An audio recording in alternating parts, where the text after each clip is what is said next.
The newest Guardian of the Dead is about to discover that the afterlife isn't all it's cracked up to be. All this and more in the pages of Jane Foster Valkyrie issue number 3. Let's hop on in together and find out what happens next, shall we? Alrighty then, so picking up from where the last issue left off, Heimdall, the all-seeing god of the Asgardians, had died at the hands of Bullseye. And because he is a dearly departed soul, it's Jane Foster's new job as the Valkyrie to make sure that he is spirited away to the afterlife. But old Heimdall doesn't want any old-fashioned afterlife. He wants something new and exciting. Something he's never seen before. He wants to go on a journey into mystery, of course. Of course, getting him there is going to be a learning experience for Jane. After all, in her job as Valkyrie, she's so far only taken people to the hallowed halls of Valhalla. This is a bit of a trip outside her network. It's in their quantum leaping across the world of the afterlife they end up coming upon a group of angels. Oh no, but these aren't your touched by an angel angels, these are the Marvel Angels, who are actually a very brutal, murderous society built entirely around monetary gain, and they're more dangerous now than ever.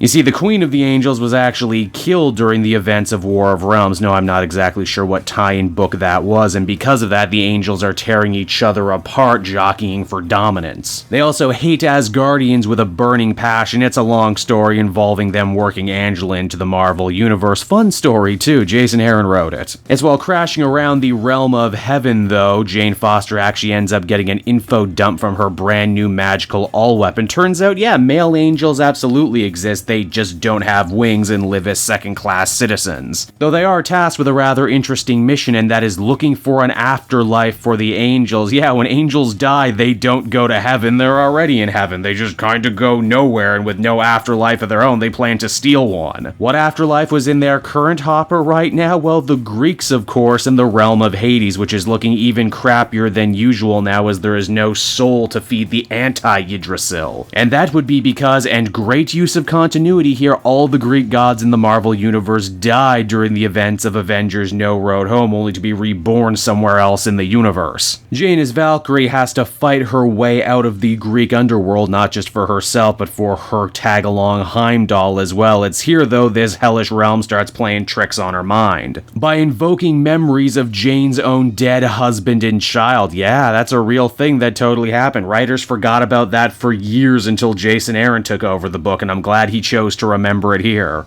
Eventually, our heroes are victorious and manage to fight their way out of Hades over the river Styx and every other fun Greek reference you can name. And when Jane and Heimdall do reach the far shore, they're sure to go out of their way to really sell what an otherworldly plane this is by having the art change for a few pages. And what of the mysteries of the journey into mystery? Well, they're left mysterious, as is the ultimate fate of Heimdall. Will we see him again? Yeah, probably next time there's a movie. Now, with her good deed done for the day, Jane the Valkyrie returns to Earth, almost as if she hadn't left at all. It's sad to see Heimdall go, but as one friend leaves, a new one is made, her horse. Turns out he's a Vanir horse and could actually always talk. He just chose not to because he felt bad about kicking Jane in the face the last issue back when Bullseye was riding him. This means Jane not only has to deal with her new job, her new powers and responsibility as Valkyrie, but also finding a place to hide a horse in a New York apartment. But believe it or not, that might not even be the worst of it. You'll recall Bullseye was hired to kill a god. He might not have killed the right one, but killing the all-seeing may actually be a boon after all for the true mastermind, the Grim Reaper, aka Wonder Man's brother, one of the Avengers' oldest foes, and kind of the perfect foil for a literal Guardian of the Dead as the comic comes to a close. And so that was Jane Foster Valkyrie issue number 3, and I gotta say this book continues to pleasantly surprise me. Al Ewing did such a good job back in the Ultimates trying to flesh out a brand new cosmology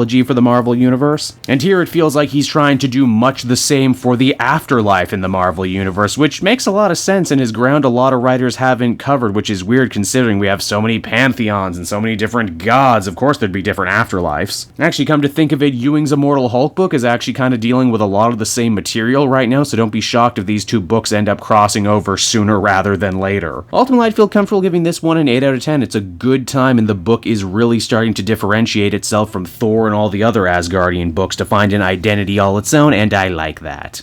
Hey there everyone, it's your pal Cape Joel again, and if you're seeing my face right now, that means you watched to the end of the video, and I'll always be grateful for that. Retention helps in this crazy YouTube game, and so does becoming a patron. If you head on down to the description, you can find a link to my Patreon page. Recently just redid all the tiers, a lot of cool stuff offering up there, exclusive commentaries, exclusive polls, behind the scenes concept art for Capes and Quest. That's the brand new D&D show I've started soon. Never been a better time to become a patron. You can become a patron for as little as $1 a month and help the channel grow and, help me continue to deliver content like what you just saw. So I want to thank you all, and I will see you again next time. Bye-bye.